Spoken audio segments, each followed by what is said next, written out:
how you can create the Magento's admin grid using a custom collection. That means you have a custom table, and using that collection you want to show it in the grids. So in my previous video I showed you to create the grid and how you can display using Magento's own table, but over here in this video we'll be using a custom table. So that is the difference. So if you have not watched the previous video, I will suggest that go and first watch that video where I have created admin grids using pre-existing tables of Magento. So without any further ado, let's get started. And yeah, so this is the another video, that is a second video of the playlists related to the admin grids in Magento 2. So before I begin, I'll like to tell you is that I have created a custom table. The name of the table is MD Customer Reviews. MD stands for Mage Digest Customer Reviews. So let's say we have a custom table which captures the customer's email and the reviews that they post about certain products. So here if you see, I have created a table. It has got the entity ID, the customer's email and the review what they are posting. So these are the three data that is there in my custom table, and using this particular table I will be creating a grid. Correct? So how we can do that, I'll show you one by one. So let's go to our PHP Storm. Fine. And over here if you see, the first step of creating a module, you all know that we have to create two files first, that is a module.xml and registration.php. I'm not going in details about these two files because you guys already know about it. So when these two files are created, you have to run the setup upgrade, whatever you can do, and like these are two minimum files which is required to create a module. Okay, module.xml and registration.php. So I'm closing these two files. After that, what happens? We have to create, let's say this is the grid I'll show you in the admin grid. See, if I go to this admin dashboard, if I click on catalog, there is a menu called customer reviews. If I click on it, so this is the grid which does not have anything, because I tell you this is the very first grid which I am creating using a custom collection. So I am trying to make it as simple as possible. Slowly and steadily in the future videos I'll be making it more complex. I'll be putting out like additional functionalities as we go through. So for today's video I am doing a simple grid that uses a custom table. Okay, so as you see, this is the same table that we have over here in the database, and it is simply trying to represent that particular table over here in my admin grid. So it has got the customer email and the reviews and the ID. Fine. So let's see what is there in my code. So if you see, the first thing that we have to do, we have to create a menu first. So admin HTML menu.xml, we have to give the ID over there, title, which module, this is the module name. Yes, so before beginning, this is my module name, customer review is my module name, correct, and Mage Digest will be the namespace. Okay, so this is the parent is parent catalog categories. This is the parent, yeah, this is the parent. So resource is same, and the action means where it will trigger, means when you will click that particular menu, well, it will redirect you. So the action URL I've given over here is the front ID, controller name and action name, correct. So the front ID is MD underscore CR, means Mage Digest underscore customer review. So this is my front ID. So where I will declare it, I will declare it inside my routes.xml. Okay, since it's a admin route, so I will define it under the admin HTML. So routes.xml is the file name. Over here I have to give the router ID as admin, route ID, that is route ID and the front name. Okay, so this is my route ID. So see, route ID is MD underscore CR. You can give the same as the front name. Module name is over here before Magento's backend. Fine. So routes.xml is done. We have declared the routes. Okay. What is the next step? The next step is that if I click on it, the menu I have created. So when I click on it, it should redirect it to the MD underscore CR index, correct. So I have defined the route ID. Now I have to define the controller. So where I will get the controller, you have to create the controller directory, click on it, admin HTML, since it's an admin redirect. Underneath the admin HTML, what we have to define? We have to define the controller name as index. So over here I have given the index as the controller name. So this is the same name that I have to give over here, that is this particular directory index. That's the controller name. What is the action name? Action name is index.php. So this is the action file, index.php. So let me click on it. Simple, as we all know about the action files. So this basically uses the Magento's backend app action, okay, and the page factories, correct. Over here if I scroll down, so what I am doing, I am creating a result page as my object, that is a page factory. I am giving an active menu, that is a Magento catalog products, because when I click on it, this should be active. So that's why it is there over given a set active menu. And this is the title, that is the customer reviews. That means when it will redirect, what should be the title of the page. So that is what shows over here, get title, prepend customer reviews, and I'm returning the same result page after appending all these parameters, correct. So we are done with the controller. So controller is done. So let me close all these things. Controller is done. So from controller, where we have to go? We have to go to the where we have to go? We have to go to the view directory. So under the view directory, we have to create an admin HTML, same, because we are doing the direction in the page is basically related to the admin page. So admin HTML, you have to create a directory called layout.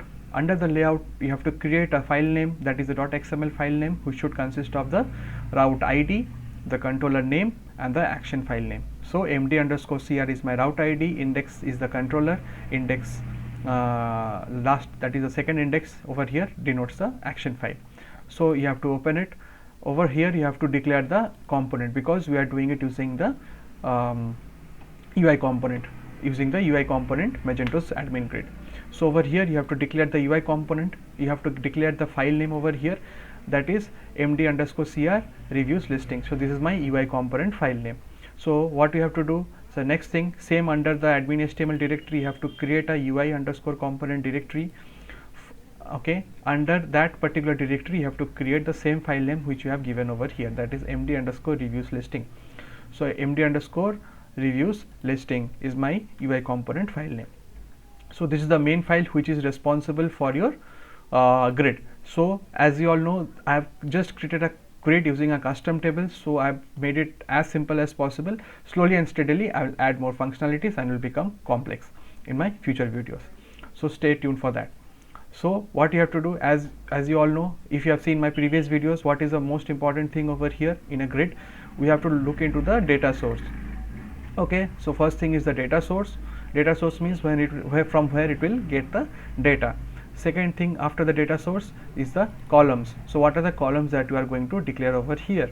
So as per this particular grid is concerned, okay, so we have to mainly concentrate about the data source and the columns.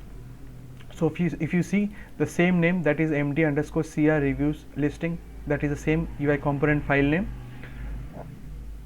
And second part is the dot, that is same file name underscore data source.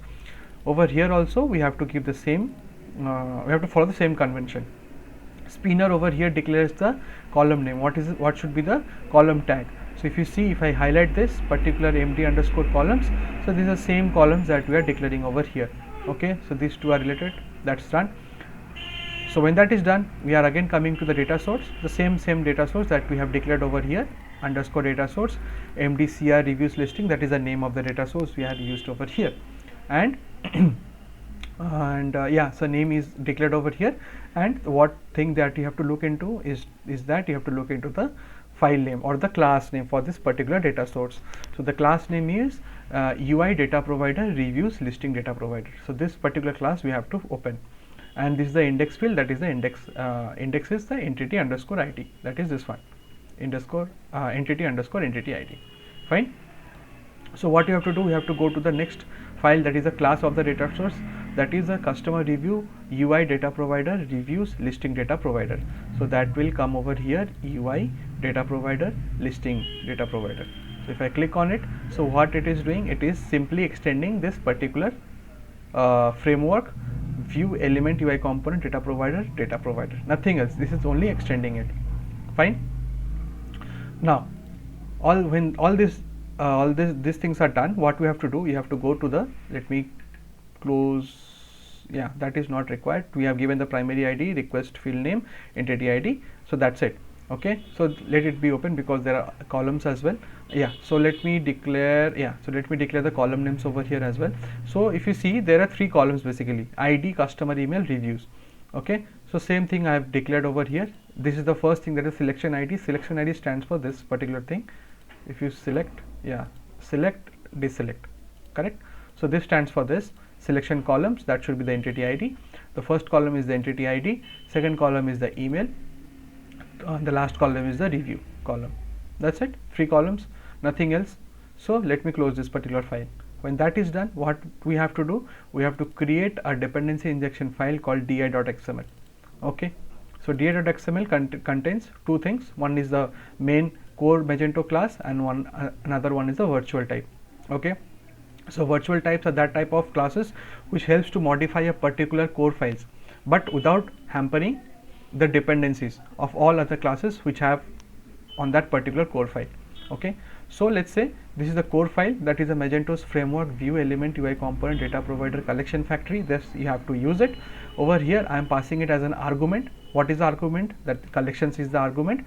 In that collection, what I am giving? I am giving the data source, the same data source which you have declared in the UI.component. Okay, so say the name, same file, same name you have to give over here. And I have given a name, any name you can give. So based on this, I have given MD customer review collection. Okay, the same name you have to give over here, that is in the virtual type name, and that should extend which class? Magento's Mage Digest customer review UI data provider reviews collections. So let me see what is there inside that particular collection. If I open data provider reviews collection.php, so if I expand it, so simply I am adding a filter to map. That is, this is basically this particular file. If you see, this is trying to use it, the Magento's search result. The search result is trying to extend it. So that means, as it suggests, this helps to search. If you want to do some sort of searching on a Magento's admin grid, this particular file will help you to do that. So particularly I am trying to map the entity ID and the email. Fine. So this particular collection is done. What other arguments I am passing over here in this particular virtual type class? I am trying to pass the main table and the resource model. So the main table I have used is the MD underscore customer reviews. So this is the table name. And what is my model and resource model? So this is my resource model, that is customer review model, resource model, reviews. Okay, so let me go to the model class. Okay, let me, yeah. So this is my model directory. What do I have to create? I have to create a model class called reviews.php. So let me open the reviews.php. So these are basically, if I go through the file, so this basically extends the abstract model and implements the identity data object identity interface. And these are the cache tags, whatever name you can give over here. Like these are basically used for the tagging of cache and related to a particular extension. So anything you can give over here. And if you see this particular thing, the construct, okay, the construct method, if you see over here, this is important because it tries to initialize my resource model. Correct. So this is basically this is general, what we are trying to do over here. These are general, a link between the model and the resource model. Okay, so how model and resource model are interconnected. Okay, so this is my resource model. What is my resource model? Model resource model reviews.php. So let's go over there, resource model reviews.php. So in this particular reviews.php, that is the very next file which is there in my resource model directory, that tells us about the table name, that is initializing the table name, that is the main table name, that is MD underscore customer reviews, and the ID field name, that is the entity ID. So this particularly declares or says Magento, okay, for this particular model I am going to use this particular table. This particular table is responsible. Okay, so when that is done, what we have to do? We have to go to same thing, whatever file name you have created, the same, using the same file name you have to create a directory called reviews.php. Reviews directory, and inside it the collections.php. So this convention you have to follow. So reviews.php, this is my model file. Over there I have declared a resource model that is called the reviews.php. Okay, that reviews.php will contain the table name basically, which contains the data, and this particular directory reviews.php you have to create where you will have the collection file. In that collection file it will try to have a connection between my model file and my resource model. So if you see, this is my collection file. It tries to extend the Magento's resource model DB collection abstract collection, and this tries to have a link between the model and the resource model. So this is my model file and this is my resource model. Fine. And yeah, so that is basically related to the model and the resource model. And so I have created this table using a DB schema. So this is a very beautiful thing about the recent upgrades in Magento, that is the DB schema. Using the DB schema you can add, you can update whatever you can feel like, and it is very much easy to do that. So basically when I was doing this particular thing, when I created this table, I forgot to after installing the module, I forgot to use it use the entity ID as a increment, auto increment. So what I did, so I simply went to this particular db.xml file and added this, I added this tag, nothing else. Okay, and I again ran the upgrade query. So what it did, it updated the table, and the structure was updated, and the first column, that is the primary column, was taken as auto increment. So this is a very good thing about this db.xml, where previously where we have to use install schema, update schema, where we have to do version controlling was there, where we have to update and we have to do so many checks in order to update a table. But over here you can do whatever feel like in a smooth fashion. So there is another video related to this DB schema, so you can refer to that particular video. So using this particular DB schema I have created the table. So I think with that I have covered all the files that I have that is required to create this particular grid using a custom table. So yeah, so this is a very much simple grid. So for those people who are starting off with creating a grid, so you can start off following this steps. I hope you can learn step by step, because I have tried from my side to explain you in a detailed fashion, and yeah, and slowly and steadily we'll be trying to make modifications in this particular grid, because there are so many things you can do in a particular grid. So slowly and steadily we'll try to modify this particular grid along with my future videos. So I hope you guys have liked it. If you have any questions, any suggestions, whatever you feel like, you can drop in your comments. And yeah, and if you have liked it, please don't forget to hit the like button, share it with your friends, and yes, do subscribe to my channel, because I'll be uploading more such videos in the future. So till then, take care guys.